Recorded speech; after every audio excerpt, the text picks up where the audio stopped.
২২ বছর পর খুলনায় নির্বাচনী জনসভায় যোগ দেবেন বিএনপির চেয়ারম্যান তারেক রহমান। এই বিষয়ে আরও জানবো খালিশপুর প্রভাতী স্কুল ময়দান থেকে, যেখানে ভাষণ রাখবেন। সেখান থেকে আমাদের সঙ্গে যুক্ত হচ্ছেন সহকর্মী সিফাত শাহরিয়া। সিফাত, আর তো ৯ দিন পরই নির্বাচন, আজ তারেক রহমান ভাষণ রাখবেন। সেখানে কখন বক্তব্য রাখবেন তিনি, নেতাকর্মীদের উচ্ছ্বাস উদ্দীপনা কেমন দেখছেন এবং নিরাপত্তা ব্যবস্থা সম্পর্কে অবশ্যই জানাবেন। যেহেতু তারেক রহমান আসছেন এখানে, বরাবরের মতোই অন্যান্য যে জনসভাগুলো সেগুলোর মতোই এখানেও আমরা দেখছি কয়েক স্তরের নিরাপত্তা ব্যবস্থা। আমরা এখানে কিছুক্ষণ আগেও দেখেছি পুলিশ, বিজিবি সদস্যরা রয়েছেন এবং সাদা পোশাকে গোয়েন্দা সংস্থা রয়েছেন, সেনাবাহিনী তো আছেনই।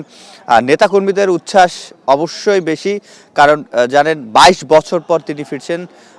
এই খুলনাতে ২০০৪ সালে এসেছিলেন, তখন জেলা স্টেডিয়াম মাঠে তিনি সমাবেশ করেছেন, জনসভায় যোগ দিয়েছেন। দেখতে পাচ্ছেন পুলিশ সদস্যরা মাঠের এক কর্নার থেকে তারা আসলে শত শত পুলিশ সদস্য মাঠে প্রবেশ করছেন একেবারে সকাল, যেহেতু নেতাকর্মীরাও এখানে এসে জড়ো হচ্ছেন ধীরে ধীরে। অনেকে স্লোগান দিচ্ছেন, এখানে তাদের উচ্ছ্বাস যেটি রয়েছে সেটি প্রকাশ করছেন।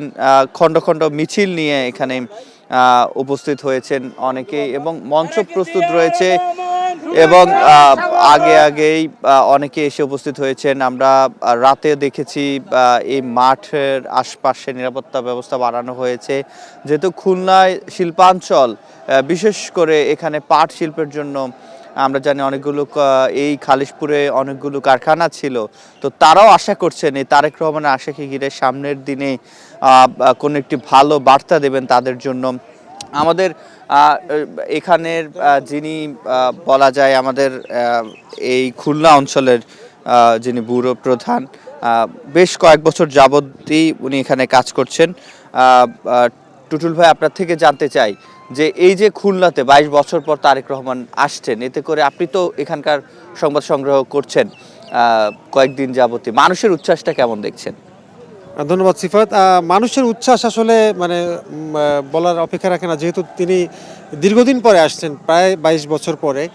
দলীয় নেতাকর্মী তো আছেই, সেই সাথে সাধারণ মানুষ, আমরা যে কয়েকদিন কাজ করে দেখেছি, সাধারণ মানুষের মধ্যেও বিশেষ করে বেগম খালেদা জিয়া এই পাশের সিট থেকে, এই খুলনা ২ আসন থেকে নির্বাচিত হয়েছিলেন। এই আসনটিতেও কিন্তু বিএনপির অধিকাংশ সময় বিএনপির পক্ষ এই আসনটি তারা পেয়েছিল, যে কারণে তারেক জিয়া যেহেতু দীর্ঘদিন বাইরে ছিলেন, এটা অস্বাভাবিক। আমরা সাধারণ মানুষের মধ্যে কথা বলে দেখেছি যে তাদের মধ্যেও কিন্তু অস্বাভাবিক একটা উচ্ছ্বাস, আনন্দ প্রকাশ করছে এবং তারা আজকে শুনতে চায় যে তারেক রহমান কি বলেন। বিশেষ করে আপনি জানেন যে এই অঞ্চল হচ্ছে শিল্পাঞ্চল বলে পরিচিত ছিল। বেশ কয়েকটি সরকারি জুট মিল এখানে ছিল, সেগুলো এখন বন্ধ আছে। সেই সব শ্রমিকদের পরিবাররাও কিন্তু অপেক্ষায় আছে এবং আশায় বুক বেঁধে আছে যে হয়তো উনি যদি আগামীতে ক্ষমতা আসতে পারেন, সেটি হয়তো তাদের খুলে দেওয়ার ব্যাপারে আশ্বাস দিবেন। বিভিন্ন ধরনের প্রত্যাশা নিয়ে মানুষ কিন্তু উদ্গ্রীব হয়ে আছেন যে আজকের এই দিনটির জন্য, যে তারেক রহমান কি বলবেন তাদেরকে।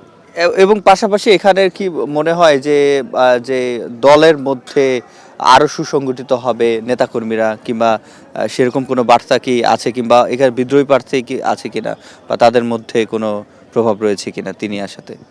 না, বিদ্রোহী প্রার্থী এখানে নাই। তবে এটা ঠিক যে দলের তো আসলে কিছু না কিছু কোন্দল থাকে, বা সবসময় একটি দলে, বড় দলে এরকম কিছু সমস্যা থাকে।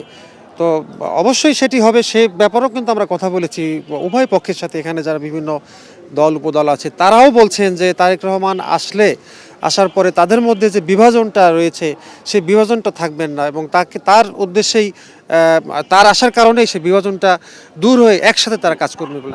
ধন্যবাদ। আমাদের সাথে যুক্ত ছিলেন স্টার নিউজের এখানকার ব্যুরো প্রধান। আমরা তার থেকে শুনছিলাম তিনি যেহেতু সংবাদ সংগ্রহ করছেন, তার আশাকে ঘিরে বেশ কয়েকদিন যাবতই বলছিলেন যে সব মিলিয়ে তারেক রহমানের এই আশাকে ঘিরে, বিশেষ করে তার এখানকার যারা নেতাকর্মী, এবং যেহেতু সামনে নির্বাচন মাত্র ৯ দিন, তার এই আশা নিশ্চয়ই এই খুলনা অঞ্চলে বিএনপির জন্য গুরুত্ব বহন করছে। তো এই ছিল রিসান আমার কাছে খুলনা থেকে সবশেষ। আপনাকে ধন্যবাদ